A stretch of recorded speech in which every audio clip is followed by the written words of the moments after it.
পীরজাদা নওশাদ সিদ্দিকী একেবারে মারার হুমকি দিলেন সরাসরি। তাহলে আপনারা ভাবুন, তিনি একটা এমএলএ হয়ে তানাকে যদি হুমকি দেয়, তাহলে সাধারণ মানুষ তা কোন পর্যায়ে থাকবেন? তানারা কি একেবারে প্রতিবাদ সভা করতে পারবেন? এমনই অভিযোগ পীরজাদা নওশাদ সিদ্দিকী করলেন যে এমএলএ হয়ে তানাকে যদি হুমকি দিতে পারে, তাহলে সাধারণ মানুষকে কেন হুমকি দেবে না? এমনই অভিযোগ।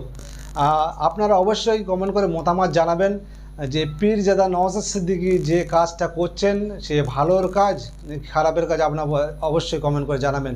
একবার যে একের পর এক প্রতিবাদী কণ্ঠদের কিন্তু রোকা হচ্ছেন, ফোন করে হুমকি দিয়ে এমনই প্রতিবাদ যারা করছেন তাদেরকে একেবারে রোকার চেষ্টা করছেন।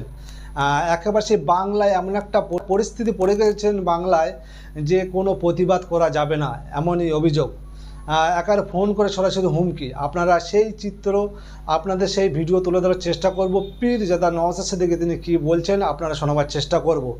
আর প্রতিবাদ করা যাবে না এমনই যেটি বলেন কিসের জন্য। পীরজাদা নওশাদ সিদ্দিকী তিনি কিন্তু সেই প্রতিবাদে নেমেছিলেন, নামার পর আরজি কল কাণ্ডে তিনি প্রতিবাদ করছেন, অথবা আবু সিদ্দিকের যে হত্যা হয়েছিল সেখানে কিন্তু প্রতিবাদ করছিলেন না। সেই রেকর্ডিং নিয়ে একেবারে হাইকোর্টে পেশ করলেন পীরজাদা নওশাদ সিদ্দিকী। পরবর্তী সেই যে নাম্বার থেকে ফোন করে ধমকি দিয়েছেন তানার নামে কিন্তু একেবারে এফআইআর করেছেন পীরজাদা নওশাদ সিদ্দিকী, কিন্তু একেবারে ভাইরাল করবেন সোশ্যাল মিডিয়ায় এমনই জানিয়েছেন। ভিডিওটি আপনারা অবশ্যই বেশি বেশি করে শেয়ার করবেন। নতুন হতে গেলে চ্যানেলটি সাবস্ক্রাইব করে রাখবেন, এসবি টিভি বাংলা।